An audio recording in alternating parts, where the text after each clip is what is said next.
Chris was thrilled as he embarked on his exciting adventure, a lifelong dream he'd eagerly awaited.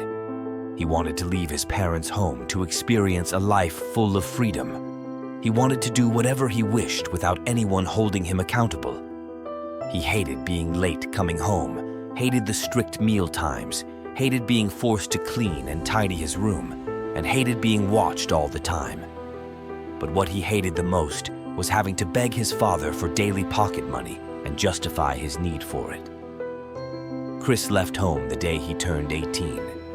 He had been threatening to leave for the farthest place he could reach, but neither of his parents took his threats seriously, believing his need for money would force him to stay close.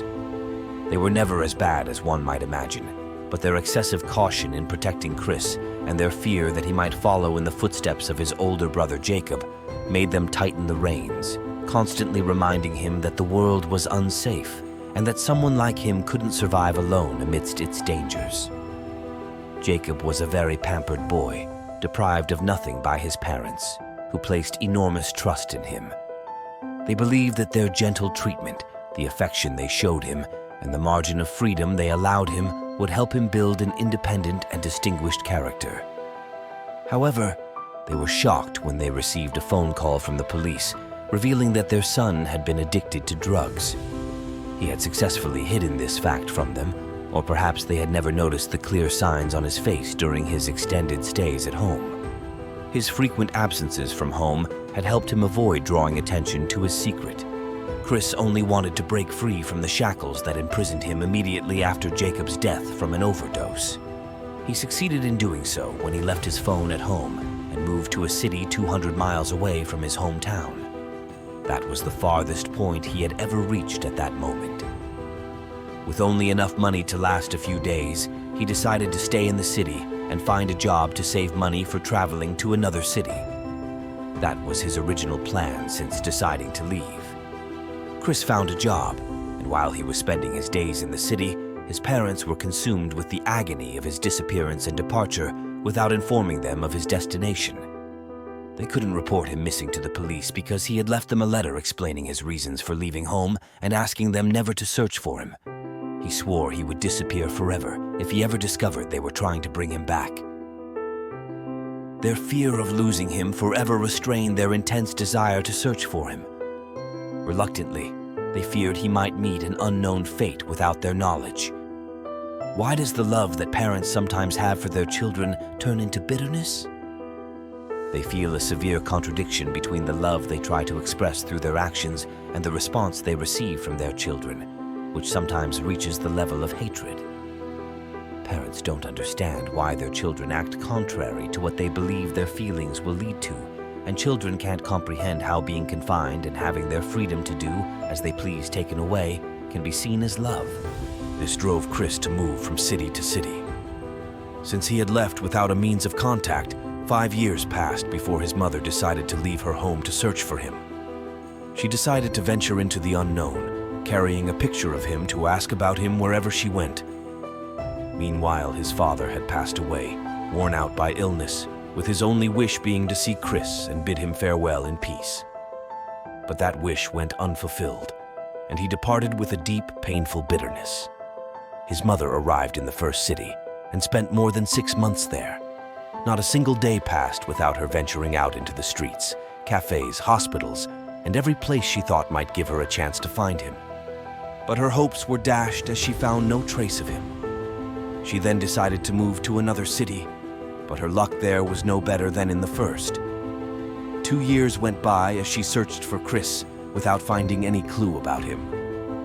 She felt deep sorrow for her husband, who had wished to see Chris before his death, and doubt began to creep into her mind. The feeling of giving up and abandoning the search started to haunt her. She often thought of returning to their hometown, hoping that Chris might come back home soon if she waited there instead of tirelessly searching for him. She packed her bag, left the hotel, and walked towards the station, choosing not to take a taxi. For one last time, she tried to ask passers-by about her son, showing Chris's picture to everyone she met. Who could recognize Chris? The picture showed a young boy not yet 18, but Chris was now a young man with a thick beard. Even his own memory of his mother had faded, leaving only the image of a beautiful woman with bright skin and a stern look now and then. However, the hardships she endured had turned her into a frail woman, marked by the years, her once vibrant face now lined with wrinkles. Chris entered the cafe where he worked washing dishes. It was one of those jobs he quickly grabbed when times were tough and he desperately needed money. Yet, he often lost these opportunities due to his lack of discipline that disrupted his life. When he had money, he abandoned everything for a splendid night with one of the girls he was skilled at seducing, or so he thought. The reality was different from the girl's perspective. Most of them knew him well and understood when spending a night with him was worthwhile. When he had money, he was confident as if he'd never need a favor from anyone again, but the money quickly vanished after many such nights. At 4 o'clock, Chris approached his boss, requesting the rest of the day off. When his boss asked why, he said he was tired and couldn't stay any longer. His boss gave him a suspicious look, having heard this excuse repeatedly over the past 2 weeks. Chris would come to the cafe, spend some time, and then leave, claiming exhaustion. His boss opened the cash register, counted out some money twice, handed it to Chris, and then asked him to leave and not come back. Chris tried to clarify, feeling a strong urge to argue, but the money in his hand was enough to quell that urge. It also motivated him to leave quickly, as he had plans to meet a new friend he had made 2 days ago. He hopped on his motorcycle and sped off towards the city center. He rode his motorcycle at a reckless speed, slowed only by red lights, which he sometimes ignored. He would slow down at the light, survey his surroundings, and if he saw no police cars, he'd sneak through like a slithering snake before darting away like an arrow. His mother was crossing the street slowly, dragging her heavy suitcase and clutching the picture. He saw her and felt repulsed by the old woman before him. He thought about hitting her to punish her for disrupting his movement, but then reconsidered and tried to veer sharply around her. It's hard to describe the scene at that moment. He might have been lucky not to harm his mother, but he wasn't lucky enough to escape unscathed. A red car was coming from the direction he swerved into, and it collided violently with his motorcycle. The mother was horrified by the scene and froze in the middle of the road, staring at the red color of the car and the blood on the ground. She couldn't comprehend how a liquid the same color as the car's paint spilled onto the street. Then, in that moment, the entire scene replayed in her mind, and Chris's image came into focus. She didn't recognize him, but she felt deep pity for the poor young man. She dropped her suitcase and rushed to his aid. As she approached him, she was terrified by his stillness and the blood flowing from his leg and head. She tried to stop the bleeding with both hands, and others joined in to help.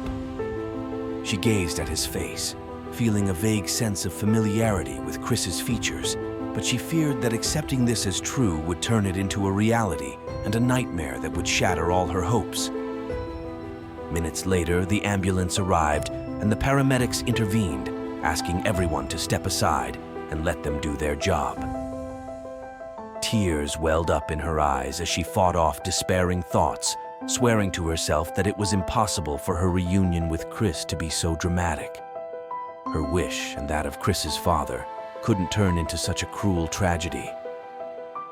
Soon, Chris was on the ambulance, and the paramedics signaled that he was in critical condition, having lost a lot of blood.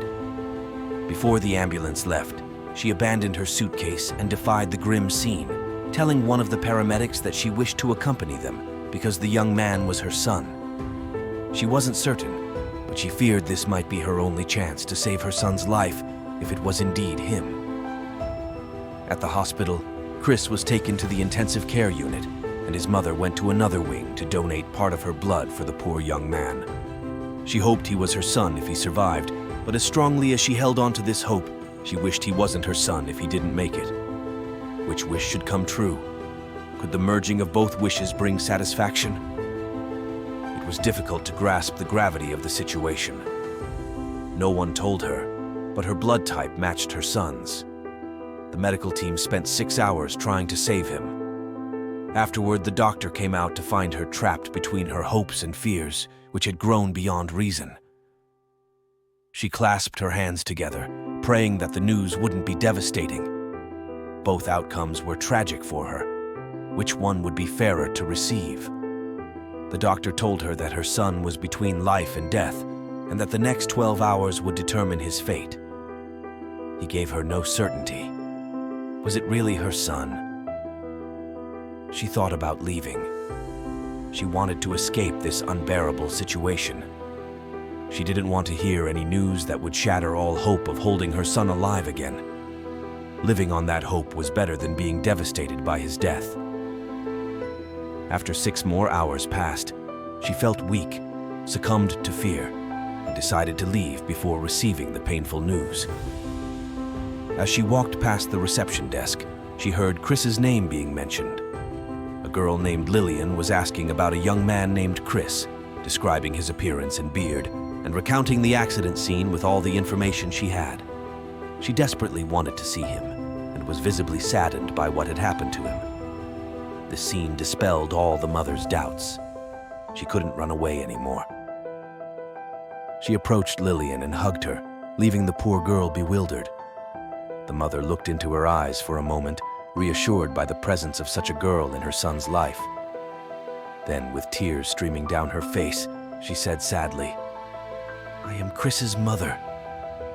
Lillian said nothing, remaining silent and unable to express herself. The mother continued, "I have been looking for him for a long time, and haven't seen him for 9 years." The girl found nothing more fitting than to embrace the mother for a long time, but it wasn't enough to dispel the mother's fears.